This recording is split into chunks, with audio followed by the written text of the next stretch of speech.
I learned myself. I had a brother, Fred, great guy, best looking guy, best personality, much better than mine. But he had a problem. He had a problem with alcohol.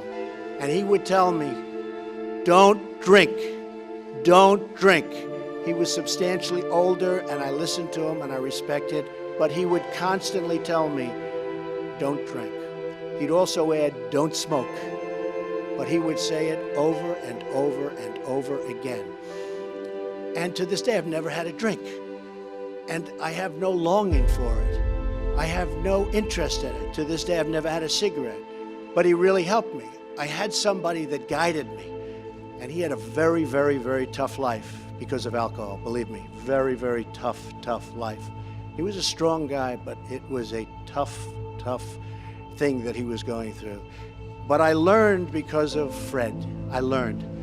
And that's what I think is so important. This was an idea that I had where if we can teach young people not to take drugs, just not to take them. When I see friends of mine that are having difficulty with not having that drink at dinner, where it's literally almost impossible for them to stop, I say to myself, I can't even understand it. Why would that be difficult? But we understand why it is difficult. The fact is, if we can teach young people and people generally not to start, it's really, really easy not to take them. So cigarettes, if you used to smoke, right? Mm-hmm. So if I came to you today and I offer you a cigarette, what would you say? Yes, sir. You'd say what? Or nobody. No, sir. No, sir. No, sir. Nobody. Okay. So why? Because I don't want it. Yeah. Why? Because doesn't make me happy anymore. Yeah. Most people, you wouldn't say, what brand is it? Yeah. You go, no. And the reason why is you're no longer a smoker. It's not your identity. If you thought you're a smoker, you might go, well, what brand is it? Well, maybe I'll have one, do whatever it is, right? It's like when people tell me, I'm on day 4 of not drinking or not smoking, I go, why are you counting? So you can tell people how many days you last this time before you go back again? It's like when you change your identity, I'm not one of those, you're not gonna do it anymore. You gotta replace it with something. You don't stop doing something, you replace something else, but what you're replacing it with actually changes your biochemistry. Yep. It's not about stopping what you're doing. It's about starting something else that's more fulfilling. Like running, what needs does it meet? Does it make you feel comfortable afterwards? Do you feel certain you're going to feel good when you run? 100%. You have variety when you run? It's like a totally different state? Yeah, sometimes I'll go around the track this way. Sometimes I'll go around the track this way. Right, okay. And do you have sense of significance? Like, shit, I'm really changing. I'm improving. I'm becoming more. Some guy the other day, like this kind of tough guy, was like, man, you've been out there for a while. It's cool. You feel good. Yeah. And do you feel more connected to yourself or God when you're running, or the universe or nature or anything like that? Yeah, I feel like I'm able to have or like my brain will have conversations that maybe I've been meaning to have or whatever. They just kind of show up while I'm running. And do you feel like you're growing by doing this running? Like getting better? Yeah, I feel like it's not going to hurt me, that's for sure. Yeah. And there may be some form of contribution that'll come out of it because you feel so much better, you'll be able to give more. So you're meeting at least 4 or 5 of your needs by running. Yeah. Versus the drugs made you feel certain. Did they make you feel variety? No, that was the biggest problem. That was boring. I don't have any feelings. That's dead. Did they make you feel significant? No. No. Did they make you feel connected? No. No. They make you feel like you're growing? No. Contributing to others? No. So it met one need. But when you get in the habit of it and you're numb, it's hard to shift. Right. So the only reason people shift is they hit a threshold. I'll give you the chemistry of transformation. You see how it works for you. Okay. Like there's 5 elements that when they're there, people transform. So the first one that usually happens is satiation.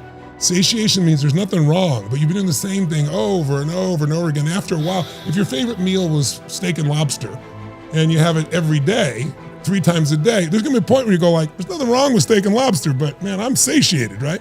And that makes you look around, what might I do different? But it doesn't usually make you change. It just opens your mind to change. Then you need the second element, and that is dissatisfaction. Now it's not just you're doing it, and it's not as good. Now you're doing it, and it doesn't feel good.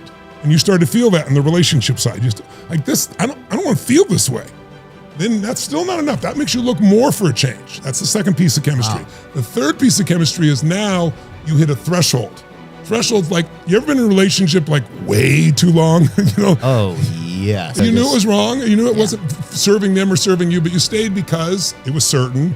It was hard to change. Well, what if I'm alone? I was afraid to say certain things, yeah. But if you got to the point where the way you stay is you go, it'll get better, it was better in the past, or you jump to the future and say it's better. But there's a day we hit a threshold, you go, it's been painful in the past, it's painful today, it's gonna be painful forever, I'm the F out of here, right?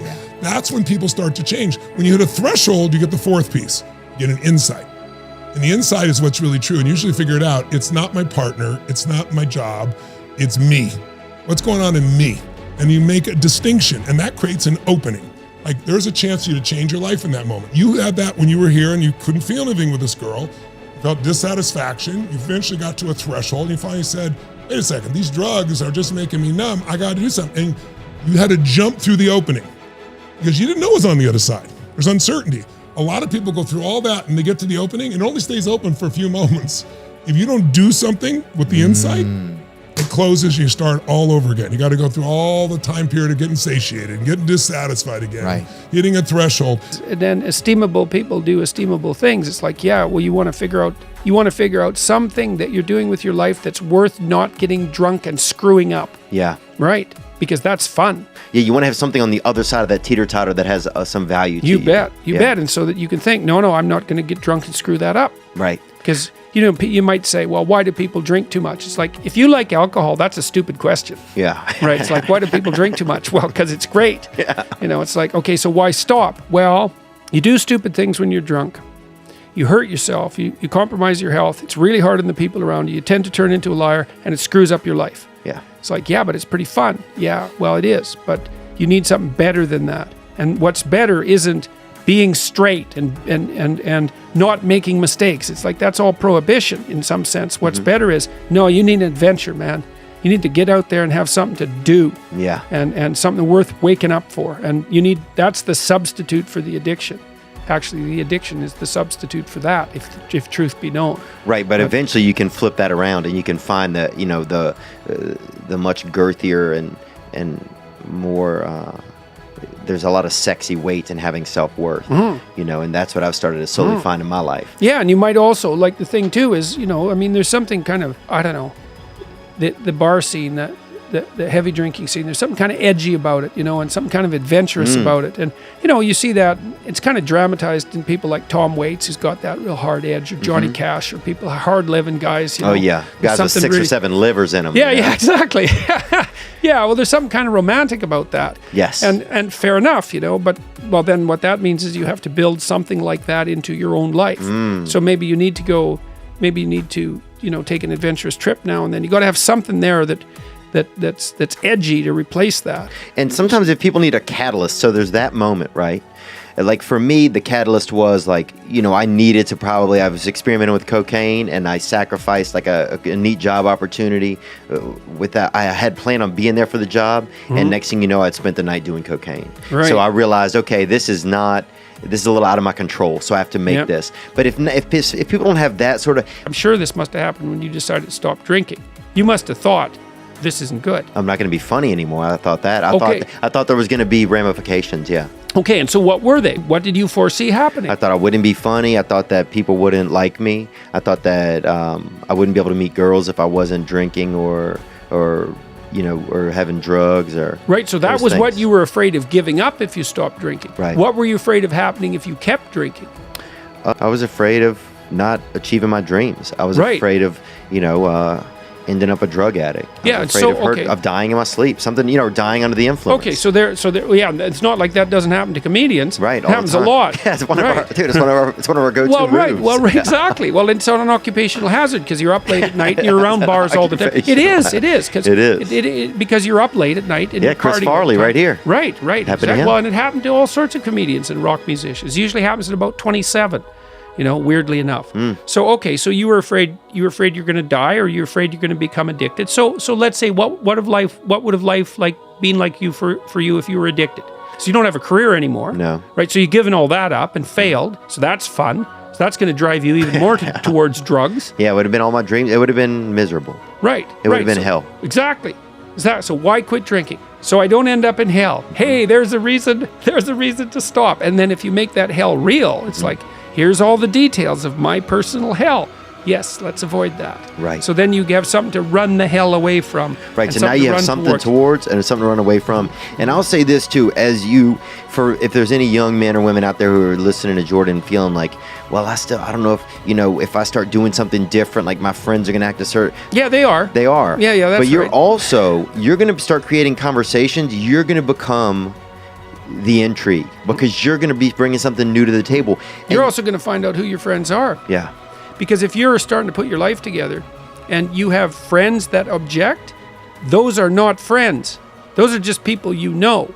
They're not friends, because a friend is someone, this is one of the hallmarks of a friend. Here's 2 hallmarks. Mm-hmm.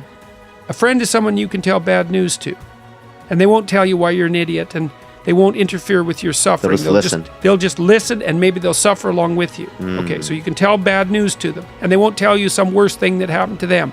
They'll listen, and they'll suffer along with you. But a friend is also someone you can tell good news to. And the friend will say, wow, in this vale of tears, something good happened to you. Great, man. Congrats. I'm wonderful. It's rare. It's unlikely. Good for you. I hope 10 more things like that happen. And they're not envious, and they're not jealous, and they're not one up on you. And if you're trying to get your life together, if you're trying to get your life together and your friends get in the way, that's actually real useful for you, because you've now identified who your friends aren't. And you might think, well, I can't give them up. It's like, oh, yes, you can. And not only can you should, and it would be better for them. Because if they're aiming down and they want you going down with them, there's nothing good about what's happening to them, and there's certainly nothing good about that for you. Yeah, they're not going to, and then they're going to learn, wow, I'm going to lose friends if I continue in these directions. Yeah. Exactly. There were times I was like, man, I could never be a sober person because I'm afraid of, I can't communicate with women, or I'm afraid to, stand around in a circle with tough guys without having like a beer in my hand, or like all these little crutches, I can't. And then I remember when I got like 90 days sober, I was just like, holy shit, man. Like, it was like the first time I'd ever done something like for myself, Yeah.